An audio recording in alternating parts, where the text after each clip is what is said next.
बच्चों, आज का पाठ है पाठ 3, देश प्रेम। जैसा कि आपको देश प्रेम से समझ में आ रहा होगा, देश के प्रति प्रेम। हमारे देश में अनेक वीर पुरुष हुए हैं जिन्होंने अपने देश के लिए अपने प्राणों का बलिदान दिया।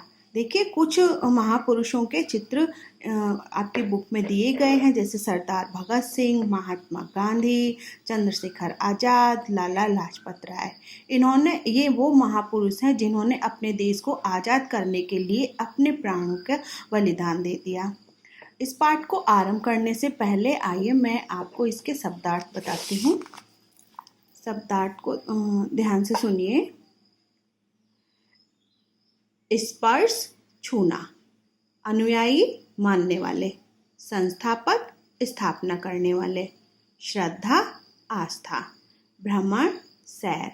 हालत, दशा। आश्चर्यचकित, हैरान। कष्ट, परेशानी। प्रेम भाव, प्रेम की भावना। आओ पढ़ें।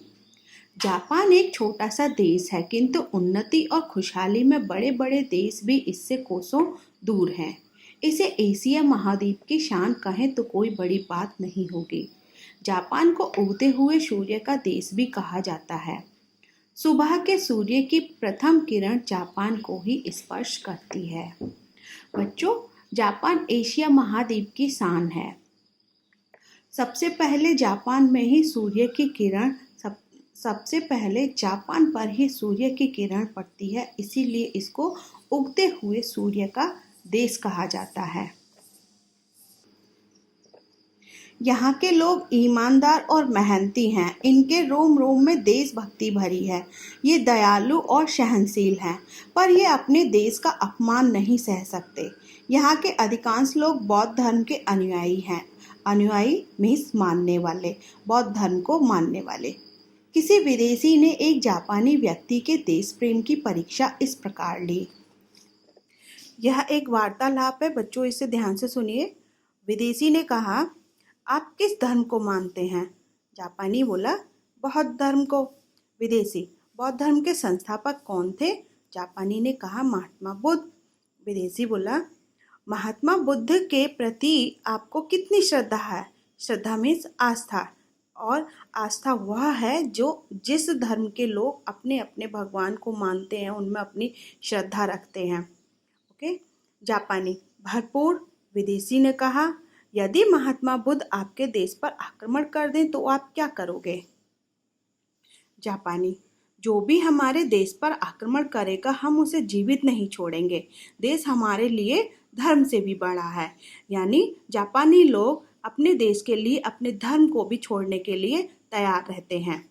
विदेशी व्यक्ति ऐसा उत्तर सुनकर भौचक्का रह गया, यानी चकित रह गया। जापानियों के देश प्रेम को देखकर उसने दांतों तले उंगली दबा ली। दांतों तले उंगली दबा लेना यहाँ पर एक मुहावरा है, और इस मुहावरे का अर्थ है आश्चर्यचकित रह जाना। जापान में भूकंप आते रहते हैं, इसीलिए वहाँ ज़्यादातर घर लकड़ी और कार्डबोर्ड के बनाए जाते हैं।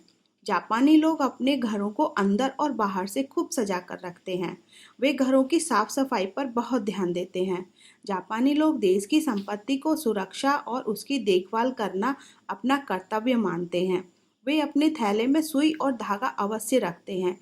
यदि यात्रा करते हुए उन्हें बस की सीट थोड़ी भी फटी हुई दिख जाती है तो वे तुरंत सुई धागा निकालकर उसे ठीक कर देते हैं। शायद इसीलिए जापान की गणना विकसित देशों में की जाती है।